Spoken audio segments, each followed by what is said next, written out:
সেই গঙ্গা, যমুনা আর সরস্বতী, এই তিনের সঙ্গম যাকে বলা হয় ত্রিবেণী, সেই প্রয়াগে এখন চলছে কুম্ভ মেলা। এটাকে বলা হয় মহাকুম্ভ, তাই তো? কোথায় কোথায় হয় এই কুম্ভ মেলা? এলাহাবাদের প্রয়াগরাজ, যেখানে এখন চলছে, হ্যাঁ, গঙ্গা, যমুনা আর সরস্বতীর মিলন, ত্রিবেণী যেখানে বলা হয়। আর হয় কোথায়? উত্তরাখণ্ডের হরিদ্বারে, গঙ্গার পারে, তাই তো? আর মধ্যপ্রদেশের উজ্জয়িনীতে, নদীর নাম কি? শিপ্রা নদী। আর মধ্যপ্রদেশের আরেকটা জায়গায় হয়, নাসিকে হয়। এই নাসিকে গোদাবরীর তটে হয়। চারটে জায়গায় নদীর নাম আলাদা আলাদা, আলাদা আলাদা নদীর তটে, সেখানে এই কুম্ভ আয়োজিত হয়। এই 6 বছর পর পর যে কুম্ভ হয় তাকে বলা হয় অর্ধ কুম্ভ। আর 12 বছর পর পর যে কুম্ভ হয় তাকে বলা হয় পূর্ণ কুম্ভ। কুম্ভ মেলা বা পূর্ণ কুম্ভ, কোথাও কুম্ভ মেলা বলা হয় অথবা পূর্ণ কুম্ভ বলা হয়। এই যে 12 বছর পর পর যে কুম্ভ হচ্ছে, এই একই জায়গায় আবার যখন 144 মানে 12টা কুম্ভের পর আবার ফের যখন সেখানে কুম্ভের আয়োজন হয় তাকে বলা হয় মহাকুম্ভ, যার বছরের সংখ্যা 144 বছর, যেটা এখন এই প্রয়াগে আয়োজিত হয়েছে, তাকে বলা হয় মহাকুম্ভ। এমনি কুম্ভ নয়, মহাকুম্ভ। বলে এই একবার দেখে নিলাম, আমাদের সৌভাগ্য ছিল, আমরা দেখে নিলাম। দেখা তো ওই মিডিয়ার মাধ্যমে যে দেখা হলো, আবার এর পরবর্তী চিন্তা করুন, আবার 144 বছর যাবে, তারপরে গিয়ে তার মধ্যে আমি তো থাকবো না, এটা গ্যারান্টি। আর কে থাকবে কে থাকবে না গোবিন্দ সেটাই জানে। 144 বছর এমনি সেমনি নয়। তা এই যে কুম্ভ, এই কুম্ভ মেলা কেন হয়? অমৃতের হাড়ি বা কুম্ভ এখানে রেখেছে, এই 4 জায়গায় রাখা হয়েছিল, তাই তো? নাকি আর কিছু আছে? এই দুটো কাহিনী আছে, দুটো কাহিনী শোনা যায়, দুটো কাহিনী এই কুম্ভ মেলাকে ঘিরে দুটো কাহিনী আছে। তার আগে শুনে নি যে দেখুন, এই খালি এমনি এমনিতে এক এক জায়গায় যে মহাকুম্ভ হচ্ছে এমনি এমনি কারণে হয় না, এগুলোর কিছু কারণ আছে। ভালো করে শুনবেন, একটু জানা দরকার, মনে না থাকলেও জানা দরকার, ভালো করে শুনুন। এই যে প্রয়াগরাজ, এলাহাবাদে যে কুম্ভ হচ্ছে, এই কুম্ভ কখন হয় তার নির্দিষ্ট তিথির বিচার আছে। এমনি এমনি ওই 12 বছর গেল আর এখানে কুম্ভ করে দিলাম, বা 144 বছর গেল আর এখানে কুম্ভ করলাম না, তাহলে হবে না। তাহলে বৃহস্পতি যখন কুম্ভ রাশিতে প্রবেশ করবে, বৃহস্পতি কুম্ভ রাশিতে আর সূর্য আর চন্দ্র মকর রাশিতে প্রবেশ করবে, এই যোগ যখন আসবে, যখন বৃহস্পতি কুম্ভ রাশিতে আর সূর্য আর চন্দ্র মকর রাশিতে, তখনই এই প্রয়াগে মানে এলাহাবাদে কুম্ভের আয়োজন হবে। এটা গেল কুম্ভে, এটা প্রয়াগরাজের কথা। তাহলে আর বাকি হরিদ্বারে যখন বৃহস্পতি কুম্ভ রাশিতে আর সূর্য মেষ রাশিতে থাকবে, যে কোনো 12 বছর হলো আর ইচ্ছা করে এখানে কুম্ভ করলাম বা ওখানে কুম্ভ করলাম, তাহলে হবে না। কারণ কি বলে, এই যে তিথি নক্ষত্র এগুলো এই সমুদ্র মন্থনের কুম্ভের সঙ্গে যুক্ত আছে, কারণ আছে। আসুন লীলা বলবো, তার আগে একটু জেনে নিই জ্যোতিষীয় বিচার যেগুলো আছে সংক্ষেপে জেনে রাখা উচিত। তাহলে হরিদ্বারে কখন হচ্ছে? যখন বৃহস্পতি কুম্ভ রাশিতে আর সূর্য মেষ রাশিতে, তখনই হরিদ্বারের গঙ্গার তটে কুম্ভের আয়োজন হয়। আর উজ্জয়িনে কখন? উজ্জয়িনীতে বৃহস্পতি সিংহ রাশিতে আর সূর্য মেষ রাশিতে। এই বিচার যখন আসবে, এই তিথির যখন স্থান আসবে, তখন গিয়ে উজ্জয়িনীতে এই কুম্ভের আয়োজন হবে। আর নাসিকে কখন হবে? বৃহস্পতি আর সূর্য যখন উভয়েই সিংহ রাশিতে থাকবে, তখন গিয়ে নাসিকে কুম্ভের আয়োজন করে। আচ্ছা, 12 বছর পর পর কেন হয়? এটা পুরো বৃহস্পতিকে ঘিরে। বৃহস্পতির কক্ষপথ এটা হলো 11.86 বছর হিসাব করে, মানে সূর্যকে একবার প্রদক্ষিণ করতে 11.86 মানে 12 বছর। 0.5 হয়ে গেলেই তো আমরা পরের সংখ্যাকে ধরে নিই, তাই 11.86 মানে সাধারণ হিসাবে 12 বৎসর। এই যে বৃহস্পতির ঘুরতে 12 বৎসর লাগে, এই কারণে যেহেতু বৃহস্পতির সঙ্গে একটা সংযোগ আছে, তাই 12 বৎসর পর পর এই পুণ্য কুম্ভের আয়োজন করা হয়। শুধু এটুখানি নয়, আমাদের শাস্ত্রে আর একটু বিস্তারিত রয়েছে। হ্যাঁ, সেখানে বলা হচ্ছে, দুটো কাহিনী আছে, হ্যাঁ, মন দিয়ে শুনবেন। একটা হলো এই কদ্রু আর বিনতার একটা প্রসঙ্গ আসে। কশ্যপের, মহর্ষি কশ্যপের 2 পত্নী, এরা দুজনে কিন্তু বোন ছিল দুজনে। কদ্রু আর বিনতা 2 বোন ছিল, আবার তারা দুজনে সতী নয়। কশ্যপের পত্নী, 2 পত্নী। তা কদ্রু একদিন মহর্ষি কশ্যপের কাছে বর চেয়েছে যে, পতিদেব, আমি সন্তান চাই, 1000 বলবান এবং বিষধর সন্তান চাই। বিষধর বলে, বেশ। কশ্যপ কি করেছে, তাদেরকে 1000, এই কদ্রুকে 1000 ডিম্ব দিয়ে দিয়েছে। যখন ডিম্ব দিয়েছে, ওই 1000 ডিম্ব প্রদান করার ফলে বিনতার মনে মনে ইচ্ছা হয়েছে, বোন তার এরকম বিষধর শক্তিশালী পুত্র হবে, আর আমার সন্তান হবেন, এটাতে কি করে হয়? মহর্ষি কশ্যপের কাছে গিয়ে বলছে, আচ্ছা, আমার অত সন্তানের দরকার নাই, কিন্তু তাদের থেকে যেন শক্তিশালী হয় এইরকম সন্তান প্রদান। কশ্যপ কি করেছে, 2টো ডিম এই বিনতাকে প্রদান করেছে, 2টো মাত্র। কদ্রুকে দিল 1000 আর বিনতাকে দিল 2টো। নির্দিষ্ট সময় যখন গেছে, ওই কদ্রুর 1000 ডিম ফেটে 1000 বিষধর সাপের জন্ম হয়েছে। এই সাপের মাতা, সর্প মাতা, তাই কদ্রুকে বলে। 1000 বিষধর সর্পের জন্ম হয়েছে। এদিকে সময় পার হয়ে যাচ্ছে, বিনতা চিন্তা করছে, এই যে আমাকে 2টো ডিম দিল, সেগুলো তো এখনো ফুটলো না। কি করেছে, তড়িঘড়ি করে একটা ডিম ফাটিয়ে দিয়েছে। যখন একটা ডিমকে ফাটিয়ে দিয়েছে, এই সম্পূর্ণ নয়, অর্ধ বিকাশিত এক পক্ষীর জন্ম হয়েছে। এই পক্ষী একটু ক্রুদ্ধ হয়ে তার মাকে বলছে, বিনতাকে বলছে, মা, এটা তুমি ঠিক করলে না। এই যে নির্দিষ্ট সময়ের আগে তুমি ফাটিয়ে দিলে, আর আমার সম্পূর্ণ অঙ্গ এখনো প্রস্ফুটিত হয়নি, এখনো সম্পূর্ণ অঙ্গের সৃষ্টি হয়নি। আর যাই হোক মা, যা করেছো আমার সাথে করেছো, তোমার কাছে যে আরেকটা ডিম আছে, তার সঙ্গে এরকম করো, অপেক্ষা করো। এই বলে সে চলে যায়। পক্ষীর জন্ম হয়, আর সে গিয়ে সূর্যদেবের পরবর্তীতে গিয়ে সে সারথি হয়। তার নাম রাখা হয়েছিল অরুণ। সে গিয়ে পরে সারথি হয়েছে। নির্দিষ্ট সময় যখন যাচ্ছে আস্তে আস্তে, তখনও আরেকটি ডিম এখনো জন্ম হয়নি। ইতিমধ্যে অনেক ঘটনা চক্রে অনেক ঘটনা ঘটে গেছে। হঠাৎ করে একদিন সূর্যদেবের ঘোড়াকে দেখে ওই 2 বোন কদ্রু আর বিনতা শর্ত লাগিয়ে নিয়েছে। বিনতা প্রথমে দেখে বলেছে, দেখ দেখ কি সুন্দর একটা সাদা ঘোড়া।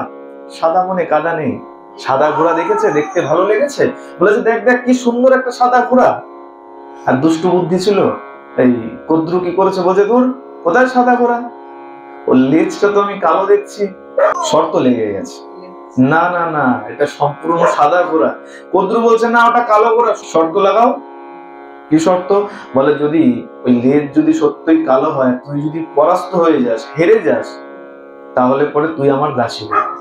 আমি আর আমার সমস্ত যে পুত্র, 1000 পুত্র, তার দাসী হয়ে যাবে। আর যদি আমি পরাস্ত হই, হেরে যাই, আমি তোর দাসী হয়ে যাব। বেশ। এখন বলে, দুষ্টু ব্যক্তির ছলনার অভাব হয় না।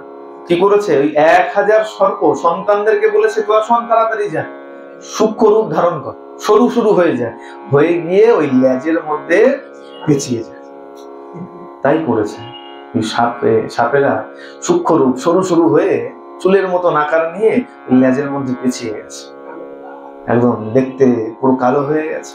শর্তে জিতে গেছে কদ্রু, আর বিনতা হেরে গেছে, দাসী হয়ে গেছে, বোনের দাসী হয়ে গেছে।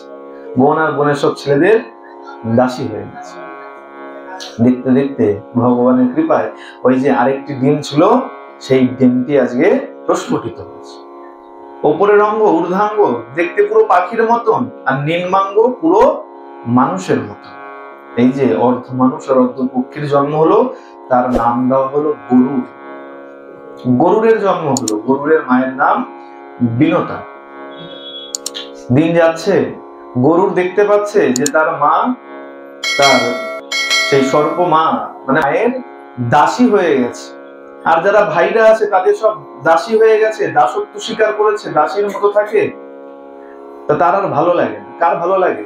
কারো পিতা মাতা যদি অপরের দাসত্ব স্বীকার করে নেয়, কোন সন্তানের ভালো লাগবে? তা সেই গরুর গিয়ে তার সমস্ত ভাইদেরকে বলছে, আচ্ছা কি করলে তোমরা আমার মাকে মুক্ত করে দেবে, এই দাসত্ব থেকে মুক্ত করে দেবে, কি করলে পরে বলো, তোমরা যা বলবে আমি তাই করব। বেশ, তারা এখন বলছে বেশ তাহলে এক কাজ করো, এই যদি স্বর্গ থেকে বৈকুণ্ঠ থেকে যদি আমাদের জন্য ওই অমৃত কলস এনে দিয়ে পারো, কলস এনে দাও, তাহলে তোমার মাকে আমরা মুক্ত করে দেব। যেমন বলেছে, গরুর এখন প্রাণপণ লেগে পড়েছে ওই অমৃত কলস আনবার জন্য, চলে গেছে বৈকুণ্ঠে। দেবতারা বুঝতে পেরেছে যে অমৃত কলস নিতে এসছে, অনেক বাধা দিয়েছে, কিন্তু গরুর সমস্ত বাধাকে উপেক্ষা করে সেই অমৃত কলস নিয়ে যখন রওনা দিয়েছে, সামনে এসে ভগবান বিষ্ণু দাঁড়িয়ে গেছে। বলে আচ্ছা বেশ, এই সবাই অমৃত কলস নেয় এই চিন্তা করে কতক্ষণে পান করবার অমর হয়ে যাবে, তুমি অমৃত কলস নিয়েছো ঠিকই, কিন্তু তুমি তো নিজে পান করছো না, তাহলে নিয়েছো কেন? অমৃত কেন না? এখন যদি আমার সামনে কেউ এসে অমৃত ভাণ্ড ধরে, আমি চিন্তা করবো আমার বাবা খাবে না মা খাবে? বলে আগে আমি খেয়ে নি, আগে আমি অমর হয়ে নি, তাই তো? বলে সম্পত্তি সামনে আসলে তখন বাবা মা ভাই বন্ধু আর তখন মাথায় কাজ করে না। বাস্তব সত্য কথা, হ্যাঁ, এটা বাস্তব সত্য কথা। অমৃত তুমি পেয়েছো, তুমি খাচ্ছ না, কারণ কি? নিয়ে যাচ্ছ কেন তাহলে? তখন এই গরুর সব কথা খুলে বলেছে। ভগবান বিষ্ণু বলছেন, বেশ তোমাকে এই অমৃত কলস আমি নিতে দেবো, এক শর্তে, যদি তুমি চিরকালের জন্য আমার বাহন হয়ে যাও। গরু তো প্রথম জীবনে বাহন ছিল না, ভগবানের বাহন ছিল না। এই যখন শর্ত দিয়েছে যে হ্যাঁ তোমাকে আমি অমৃত কলস দেব যদি তুমি আমার বাহন হয়ে যাও চিরকালের জন্য। চিন্তা করুন, ভগবান যদি আমাদের কাউকে বলে দেয় যে তোমার সব দায়িত্ব আমার, এমনিতে তো সব দায়িত্ব নিয়েই আছে, যদি এসে সামনে দাঁড়িয়ে বলে কেবল তুমি আমার সেবক হয়ে যাও, তার মতন সৌভাগ্য আর কারো হতে পারে? প্রেম সে বলো। এই গরুরকে বললো, গরুর কি করেছে? স্বীকার করে নিয়েছে। কেন স্বীকার করেছে? বলে আমার মাকে মুক্ত করতে হবে। অন্য চিন্তায় না, অন্য কোনো বিচারে নয়, চিন্তা করছে আমাকে কলস নিতেই হবে, আর যদি আমি বাহন না হই তাহলে আমাকে কলস নিতে দেবে না, আমার মা মুক্ত হবে না, মায়ের জন্য আমি সব করতে পারি।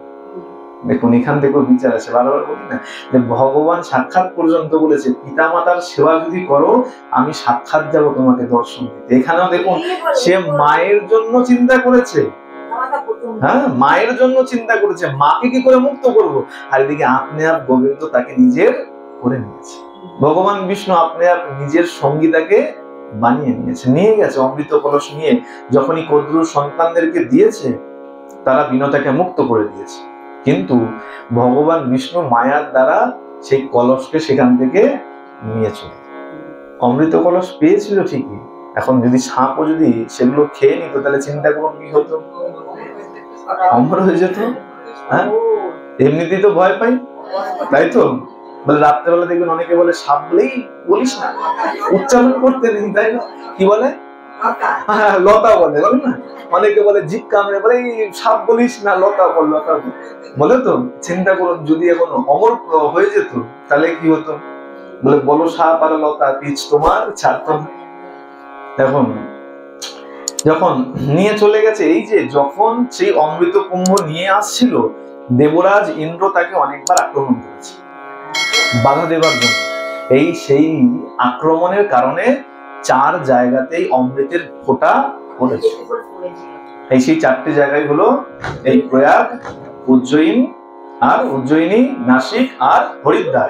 এই 4 জায়গায় ফোঁটা পড়েছিল। এই কারণে সেই সেই জায়গাতেই এই কুম্ভ মেলার আয়োজন হয়। এটা একটা প্রসঙ্গ। আরেকটা প্রসঙ্গ কি? সমুদ্র মন্থনকে নিয়ে আরেকটা প্রসঙ্গ। অমৃত কুম্ভ উঠেছিল কোথা থেকে? সমুদ্র মন্থন থেকে।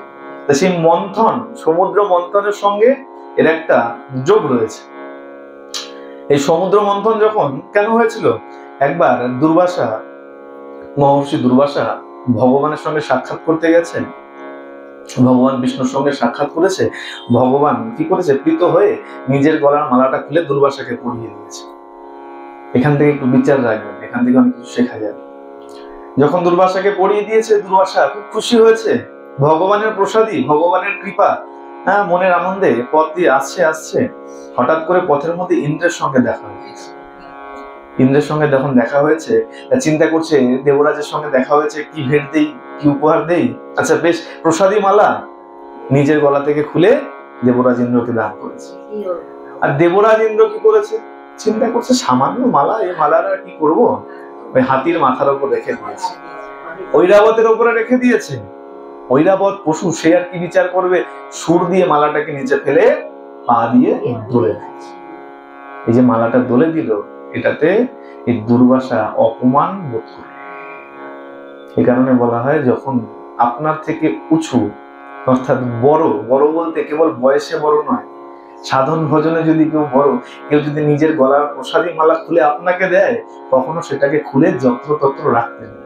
কি করবে, বাড়িতে গিয়ে কোনো ভালো জায়গায় রেখে দেবে, না হলে কোনো গাছের তলায়, যেখানে নোংরা ফেলা হয় সেই সব জায়গায় খুলে রাখবে। ওই আচ্ছা হলো, ঠিক আছে দিয়েছে, ওই রাস্তার পাশে ফেলে দিলাম না, এটা কখনো করবে না। প্রেম সে বলো। যখন অপমান বোধ করেছে, অভিশাপ দিয়ে দিয়েছে, যাও তুমি এবং তোমার যত দলবল আছো, মানে সমস্ত দেবতারা শক্তি শূন্য হয়, তোমাদের শক্তি নষ্ট হয়ে। এই যেই অভিশাপ দিয়ে দিয়েছে, আর বলে দেখো এই ভালো মানুষের দুর্বলতা কোনটা, খারাপ মানুষ সবসময় সেটা খোঁজে। অসুর এটা খবর পেয়ে গেছে, শুক্রাচার্য খবর দিয়ে দিয়েছে, কাকে, বলিকে, বলে যাও আক্রমণ করো, ওদের সব ক্ষমতা নষ্ট হয়ে গেছে, অভিশাপ দিয়ে দিয়েছে, যাও আক্রমণ করে দাও। আক্রমণ যখন করেছে, দেবতারা এখন সর্বচ্যুত হয়ে ঘুরতে আরম্ভ করেছে। শক্তি নাই তো, দুর্বাসার অভিশাপে তাদের শক্তি সব নষ্ট হয়ে গেছে। কি করবে, কোথাও বলা হচ্ছে ব্রহ্মার কাছ থেকে, আবার কোথাও বলা হয় বিষ্ণুর কাছ থেকে, ভগবান বিষ্ণুর কাছ থেকে উপদেশ পেয়েছে যে যাও সমুদ্র মন্থন করো, সেখান থেকে যে অমৃত উঠবে, সেই অমৃত পান করলে তোমরা আবার তোমাদের সেই হারানো শক্তি ফিরে পাবে। এখন মন্থন করা এটা তো আর সামান্য ব্যাপার নয়। অনেক লোক বলে দরকার, বলে তাহলে এক কাজ করো, এই অসুরদেরকেও সঙ্গে নিয়ে নাও। বলে দেখো, এই প্রয়োজন পড়লে কখনো কখনো শালাকেও বাপ বলতে হয়, তাই না?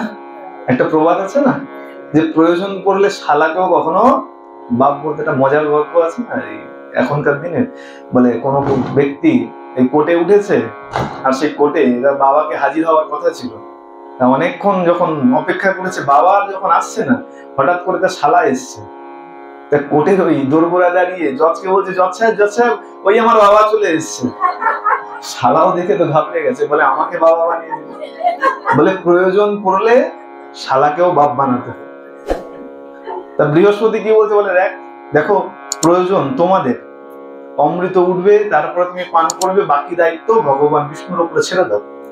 এখন যাও অসুরদের সঙ্গে মিত্রতা করে, চুক্তি করে এই অমৃত উৎপন্ন করে দাও।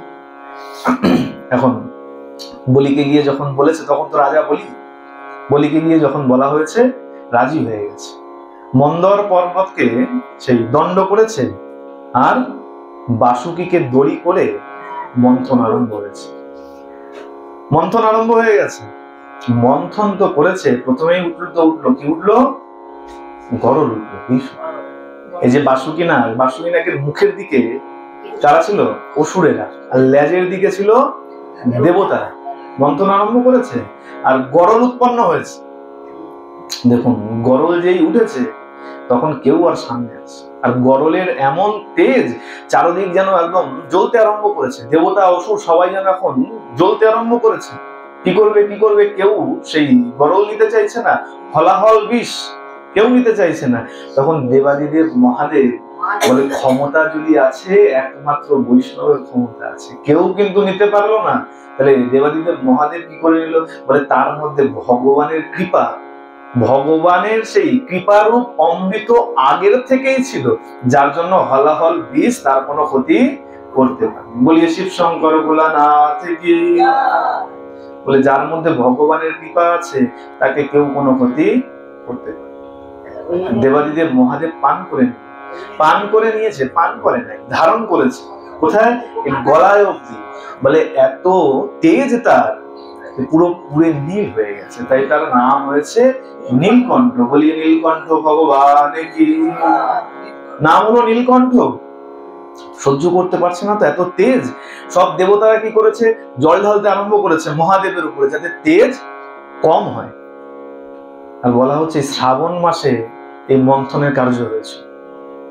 আর এই কারণেই শ্রাবণ মাসে দেবাদিদেব মহাদেবকে জলাভিষেক করা হয়। জলের অভিষেক করা হয় না, জলাভিষেক।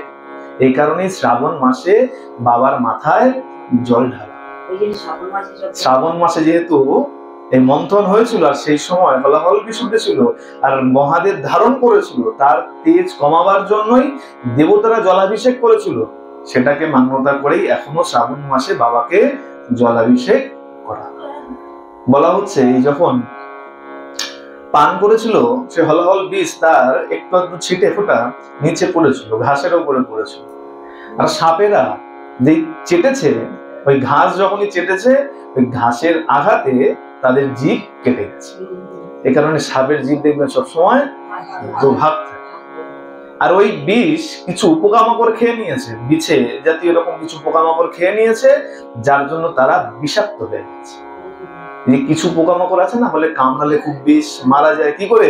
বলে ওই বিষ তারা খেয়ে নিয়েছে, যার জন্য সেই পোকামাকড়েরা বিষাক্ত হয়ে গেছে। দেখেছেন আমাদের ধর্মের কত সুন্দর বিচার। এই যে পোশাক, কত পোকামাকড় আছে, সব তো বিষাক্ত নয়। কত পিঁপড়ে আছে, কামড়ালে পরে অসুবিধা নেই। আবার কোন কাঠ পিঁপড়ে বলি যাকে কামড়ালে পরে একদম বলে ফুলে ওঠে। দেখুন ধর্মের কত সুন্দর বিচার। দেখুন কোথা থেকে আসলো? বলে ওই যে হলাহল বীজ, যেটার একটু সামান্য ছিটে ফোঁটা নিচে পড়ে গেছিল, সেগুলো যে পোকামাকড় খেয়ে নিয়েছে, তারা বিষাক্ত হয়ে গেছে।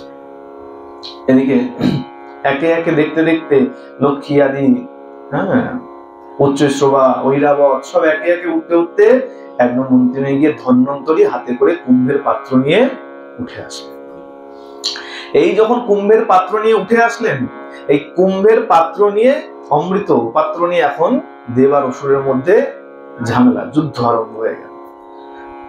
বামন পুরাণে বলা হচ্ছে এই কুম্ভের পাত্রকে যখন উঠেছে, যখন যুদ্ধ আরম্ভ হয়েছে, এই দেবগুরু বৃহস্পতি ইশারা করেছে, ইন্দ্রপুত্র জয়ন্তকে ইশারা করেছে, তুমি নিয়ে পালিয়ে যাও। জয়ন্ত সেই পাত্র নিয়ে পালাতে আরম্ভ করেছে, পালিয়ে গেছে। আর অসুরেরা তার পেছনে ছুটেছে। 12 দিন পর্যন্ত তার পিছে পিছে ধাবিত হয়েছে। এই যে 12 দিন পর্যন্ত পিছে পিছে ছুটে ছুটে গিয়ে তারপরে গিয়ে অমৃত কুম্ভ ধরেছিল। এই 12 দিন, দেবতাদের একদিন মানে আমাদের 1 বছর, তাদের 12 দিন মানে আমাদের 12 বৎসর। এই কারণেই 12 বৎসর পর পর এই কুম্ভ মেলা হয়। এই যখন যখন এই জয়ন্ত যখন কুম্ভ নিয়ে ছুটেছিল, পালাচ্ছিল 12 দিনে, 12 জায়গাতে এই কুম্ভের ছিটা পড়েছিল, কুম্ভের ফোঁটা 12 জায়গাতে। তার মধ্যে 8টা জায়গা হচ্ছে দেবলোকে, ধরণীতে নয়। 8টা জায়গা দেবলোকে, আর 4টে জায়গা আমাদের এই ধরণীতে। এই যেগুলো হচ্ছে প্রয়াগ, উজ্জয়িনী, হরিদ্বার, নাসিক। এইখানে সেই ফোঁটা পড়েছিল বলে সেইখানে কুম্ভ মেলা। আর এই যে 12 দিন পর্যন্ত ঘুরেছিল, তাই 12 বৎসর পর পর এই কুম্ভের আয়োজন করা হয়। তাহলে এখন এই যে প্রথমে বললাম বৃহস্পতি, সূর্য, চন্দ্র, এর কি যোগ আছে? এগুলো কেন হয় তাহলে? বলে শোনো, এই যখন এই কুম্ভের যখন পাত্র যখন উঠেছে, এটাকে রক্ষা করবার জন্য এদেরকে দায়িত্ব দেওয়া হয়েছিল। তাকে কি দায়িত্ব? চন্দ্রকে দায়িত্ব দেওয়া হয়েছিল কুম্ভকে খরণ থেকে যাতে পড়ে না যায়, খরিত না হয়, তার দায়িত্ব দিয়েছিল চন্দ্রকে। আর এই সূর্য কুম্ভ বিস্ফোরণ যেন না হয়, বিস্ফোরিত হয়ে যদি নষ্ট না হয়, তার দায়িত্ব দিয়েছিল সূর্যকে। আর বৃহস্পতিকে এই অসুরদের হাত থেকে বাঁচাবার জন্য দায়িত্ব দেওয়া হয়েছে। এই কারণে চন্দ্র, সূর্য আর বৃহস্পতি, এদের অবস্থানের উপর ভিত্তি করেই এই কুম্ভের আয়োজন করা হয়। প্রথমে বললাম না যে কুম্ভ রাশিতে যখন বৃহস্পতি থাকবে, সূর্য যখন মেষ রাশিতে থাকবে, তখনই এই প্রয়াগে গিয়ে কুম্ভের আয়োজন হবে। এইগুলো হলো কারণ যে বৃহস্পতির উপর দায়িত্ব ছিল, সূর্যের উপরে দায়িত্ব ছিল, চন্দ্রের উপরে দায়িত্ব ছিল, তাই তাদের অবস্থানের উপরে ভিত্তি করেই এই কুম্ভের আয়োজন করা হয়। বুঝলেন? এই কুম্ভ আরো খুব সুন্দর। বলে এই কুম্ভের যখন অমৃত উঠলো, অমৃত ওই 12 দিন যখন পিছনে ছুটতে ছুটতে জয়ন্তকে যখন ধরলো, কুম্ভ পাত্র যখন পেল অমৃত পাত্র, এবার তো ওই প্রথমে চুক্তি হয়েছিল দেব আর অসুর দুজনেই পান করবে। এখন কি করা যায়, দেবতারা চিন্তায় পড়ে গেছে। অসুরেরা এমনিতেই জোরে বেশি, তাদের ক্ষমতা এমনিতেই বেশি, তাতে যদি আবার অমৃত পান করে নেয় তাহলে তো আমাদেরকে খুঁজে আর পাওয়া যাবে না। ভগবান বিষ্ণু শরণাপন্ন হয়েছেন। ভগবান বিষ্ণু মোহিনী রূপ নিয়ে নিয়েছে, নিয়ে বসে ছলনা করে অসুরদেরকে পান করাতে আরম্ভ করেছে।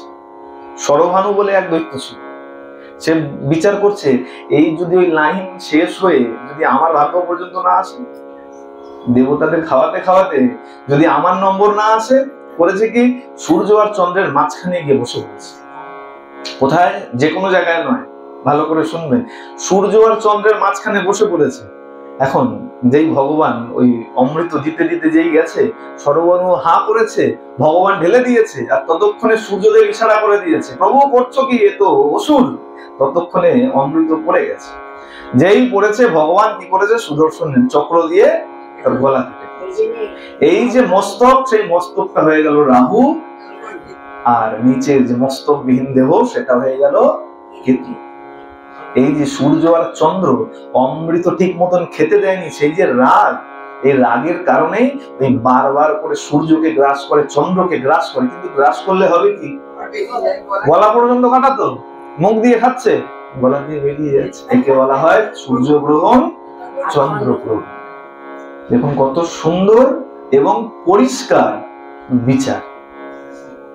হ্যাঁ, এখনো তো কত জায়গায় কত রকমের বিচার দেওয়া, কিন্তু কত সুন্দর বিচার, এবং দেখুন কত ধারাবাহিক বিচার। এমন নয় হঠাৎ করে একটা কিছু বলে দিলাম না। অমৃত, যেহেতু অমৃত পান করতে করে গিয়েছিল, তাই অমর হয়ে গিয়েছিল। ভগবান তাদেরকে আলাদা আলাদা কোণায় দিশায় স্থান দিয়ে দিয়েছে। আর রাগের কারণেই এই বছরের নির্দিষ্ট সময়ে দেখা যায় যে সূর্যগ্রহণ, চন্দ্রগ্রহণ। এ কারণেই 12 বৎসর পর পর এই কুম্ভের আয়োজন হয়। আর যখন 144 বছর মানে 12টা কুম্ভ যখন পার হয়, তখন গিয়ে মহাকুম্ভের আয়োজন করা। এই হলো সংক্ষেপে কুম্ভের কথা। আর সেটা এই বছর হচ্ছে 2025 সালে যে কুম্ভের আয়োজন হয়েছে প্রয়াগে, সেটা হলো মহাকুম্ভ। 144 বছর পর এই কুম্ভের আবার আয়োজন করা। এই হলো সংক্ষেপে কুম্ভের কথা, বিস্তারিত নয়, বিস্তারে আরো অনেক কিছু আছে। কোথায় হচ্ছে, বলা হচ্ছে গঙ্গা যমুনা সরস্বতীর সঙ্গম স্থলে। কিন্তু ওখানে গেলে গঙ্গা যমুনা দেখতে পারবেন, সরস্বতী দেখতে পারবেন। কেন তলা দিয়ে গেছে? এই সরস্বতী আগে পুরাণ অনুযায়ী স্বর্ণভূমির উপর দিয়ে প্রবাহিত হতো। স্বর্ণভূমি, জায়গাটার নাম ছিল স্বর্ণভূমি।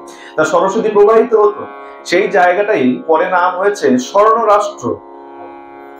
খুব প্রসিদ্ধ ভূমি ছিল।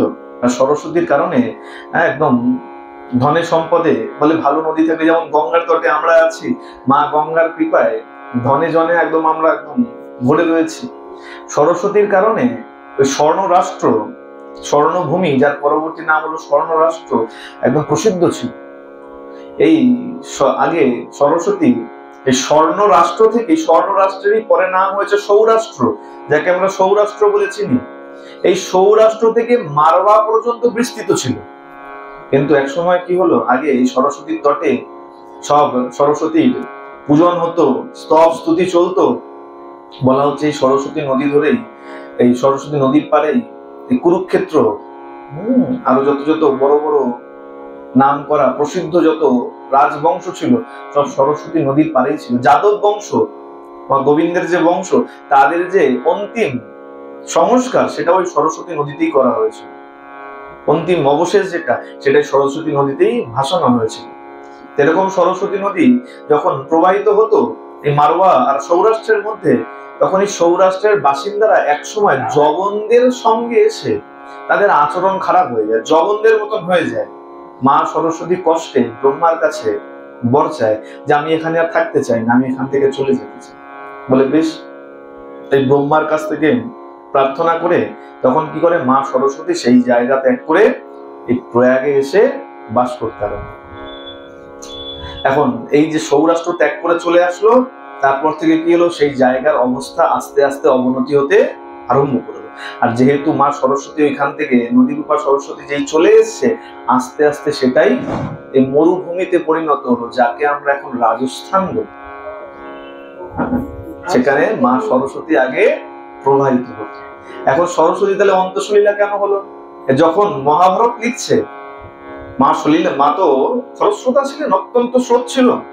গণেশ যখন লিখছে, বেদব্যাস তো বলেছিল একবারই বলবো, দুবার আমি বলবো না। গণেশ বলেছিল বেশ, তোমাকে বুঝে লিখতে হবে, বলে বেশ বুঝেই লিখবো। এখন যখন লিখছে, আর মা সরস্বতী, সরস্বতী নদীর তটেই তো বেদব্যাসের আশ্রম, এত শব্দ করে বইছে, গণেশ ভালো করে শুনতে পাচ্ছে, বিরক্ত হচ্ছে, বারবার বারবার বিরক্ত হচ্ছে, শুনতে পাচ্ছে না ভালো করে। যখন অনেকবার বলেছে একটু ধীরে বও, আমি শুনতে পাচ্ছি না, শুনতে যদি না পাই লিখবো কি করে, আর লিখতে বিলম্ব হলে পরবর্তী শ্লোক চলে আসবে, তাহলে ওইটা অসম্পূর্ণ হয়ে যাবে। তার ধীরে বও, আসতে বও। যখন শোনেনি, গণেশ রেগে গিয়ে অভিশাপ দিয়েছে, যাও আমি তোমাকে অভিশাপ দিলাম, তুমি আর উপর থেকে বইবে না, তুমি অন্তঃসলীলা হয়ে যাও, ভেতর থেকে বইতে আরম্ভ করো। সেই অভিশাপের কারণে মা সরস্বতী অন্তঃসলীলা হয়ে গেলেন, ভেতরে চলে গেলেন, আর উপর থেকে আর দেখা যায়। এই কারণেই গঙ্গা যমুনাকে দেখা যায়, কিন্তু সরস্বতীকে দেখা যায়। প্রেম সে বলো, জানা ছিল? জানা ছিল না তো? সবাই মিলে একসঙ্গে উচ্চস্বরে প্রেম সে বলো। জানা না থাকলে আনন্দ বাড়ে, আর আনন্দের সঙ্গে রাধা নামের ধ্বনি একটু জোরে হওয়া উচিত।